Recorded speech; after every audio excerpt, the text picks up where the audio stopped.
안녕하세요. 스멜 팩트체크입니다. 오늘의 주제는 2018년 국감의 최대 핫이슈인 사립유치원 비리입니다. 지난 국감에서 더불어민주당 박용진 의원이 동탄에 있는 H유치원을 포함한 비리유치원 명단을 공개하며 국민들의 큰 공분을 샀는데요. 아이들에게 사용되어야 할 지출 항목에서 숙박업소, 백화점, 피부관리실, 심지어는 성인용품점까지 발견되며 큰 충격을 주었습니다.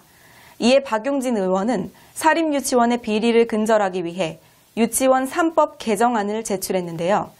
유치원 3법 개정안을 두고 말도 안 되는 허위 사실이 난무하고 있어 지금부터 하나씩 짚어보도록 하겠습니다. 정부가 지원하는 지원금만 정상적으로 교육에 사용한다면 학부모에게 받은 돈은 유치원 원장이 마음대로 써도 문제되지 않는다? 아닙니다. 유치원은 학원과는 달리 유아교육법, 사립학교법에 의해 학교로 구분됩니다. 공익적 서비스를 제공함에 따른 재산세, 취득세 등 세제 혜택을 받고 있죠. 그렇기 때문에 유치원에서는 정부가 지원하는 누리과정비뿐만 아니라 학부모가 추가로 낸 원비 등 모든 수입을 유치원 회계상 수입으로 편성하여야 합니다.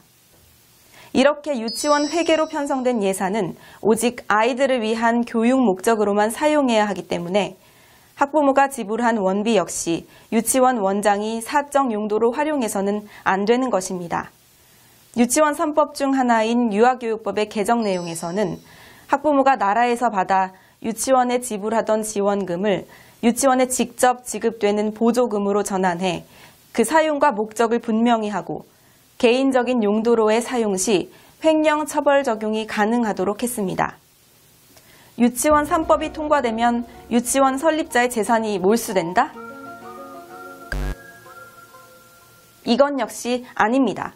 설립자의 재산 출연이 필수이고 청산 후 자녀 재산은 교육기관 등에 귀속되는 사립 초, 중, 고등학교와 달리 사립유치원은 그 소유권이 설립자이며 적법한 절차에 따라 폐원할 경우 모든 재산이 설립자에게 다시 귀속됩니다.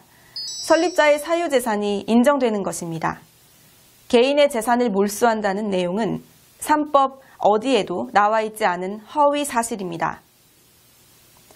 이 밖에도 유치원 3법은 유치원의 회계 프로그램 사용 의무화, 학교급식법 개정안 등을 포함하고 있어 정부 지원금과 학부모의 원비가 오직 아이들을 위해 쓰여지기 위해 반드시 필요한 법 개정입니다.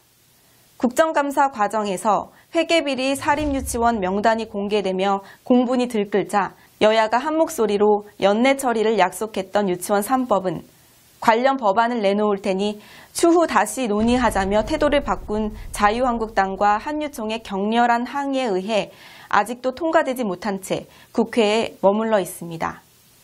우리 아이들을 위해 유치원 3법이 빨리 통과되었으면 좋겠습니다. 그럼 다음에 뵙겠습니다.